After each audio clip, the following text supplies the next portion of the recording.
OROP के लिए किस तरह से यहां महीनों महीनों तक पूर्व सैनिकों ने यहां पर आंदोलन किया जंतर मंतर पर, आप लोगों की जानकारी में है। हरियाणा में एक सेना के पूर्व अधिकारी को रातों रात घर से उठा के मारा गया, थाने में ले जाके बंद किया गया, जंतर मंतर पे लाठियां चलवाई गई, उनको पिटवाया गया। और ये अभी ये जो मामला आज आया है प्रकाश में, ये बहुत ही शर्मनाक है कि सेना में अपने प्राणों की आहुति देने वाले हमारे जवानों, सेना में सीमा पर लड़ते हुए अपना अंग गंवा देने वाले जवानों के प्रति देश की सरकार इस प्रकार से असंवेदनशील है।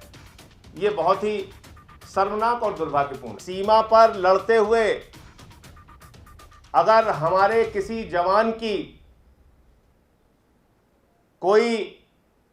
किसी का हाथ चला जाता है, किसी का पैर चला जाता है, कोई अंग भंग हो जाता है, शारीरिक रूप से अगर वो अक्षम हो जाता है, तो पहले सरकार ने उसके लिए पेंशन की घोषणा की थी, पेंशन की स्कीम थी।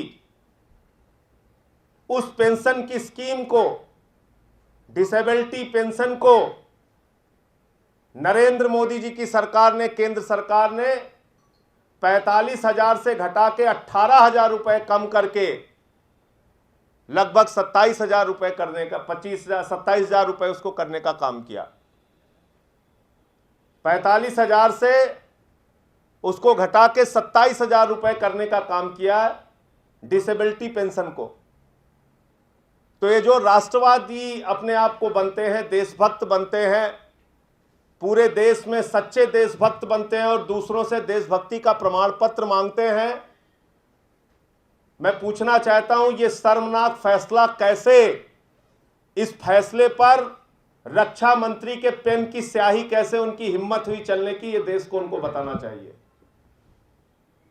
क्या सीमा पर लड़ते हुए अगर कोई जवान अपने शरीर का कोई अंग गंवा दे तो सरकार की जिम्मेदारी नहीं बनती कि उसके जीवन यापन के लिए, उसके आगे के जीवन के लिए सरकार उसकी मदद करे, उसको पेंशन दे? और उसमें 18,000 रुपए कम कर दिया गया। दोस्तों नमस्कार। जैसा कि आपने सुना था कि one rank one pension revision को लेकर 2024 से पहले घमासान मचने वाला है, बिल्कुल वैसा ही हो रहा। वन रैंक वन पेंशन जैसे बड़े मुद्दे को लेकर, जिसको महीनों पहले सुप्रीम कोर्ट ने केंद्र सरकार को कह दिया था कि भूतपूर्व सैनिकों को उनका हक जल्द से जल्द दिया जाए, उन सभी मुद्दों पर अब सरकार बातचीत करने के लिए तैयार है। और दूसरी तरफ से जो विपक्षी पार्टियां हैं वो भी अब one rank one pension revision को लेकर अच्छी तरीके से राजनीति कर रहे हैं। लेकिन यहां पर संजय सिंह ने आवाज़ उठाई है हमारे भूतपूर्व सैनिकों के लिए।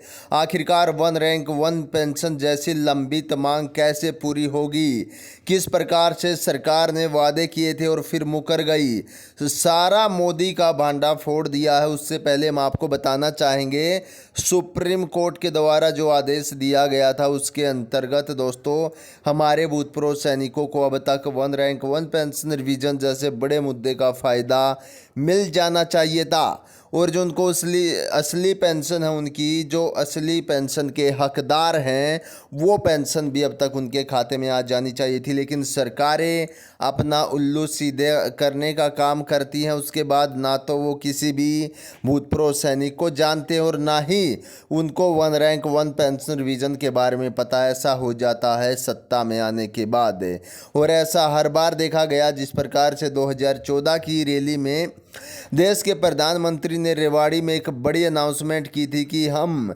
हमारे भूतपूर्व सैनिकों को असली वाली वन रैंक वन पेंशन देंगे। लेकिन अब जो रैलियों में वो कहते फिर रहे हैं कि हमने ओआरओपी दिया, ओआरओपी दिया।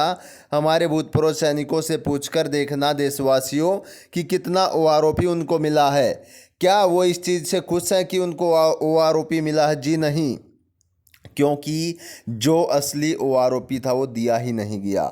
सरकार ने अपनी तरफ से एक मॉडिफाइड कर दिया गया, वन रैंक वन पेंशन की जगह नो रैंक नो पेंशन दिया गया है। जी हाँ, आपका एक चीज़ और बता देते हैं, 2024 चुनाव से पहले क्या मोदी सरकार ओआरओपी या एमएसपी हो गया, डिसेबिलिटी पेंशन चीज़ें हो गया, इन सभी मांगों को पूरा कर देगी?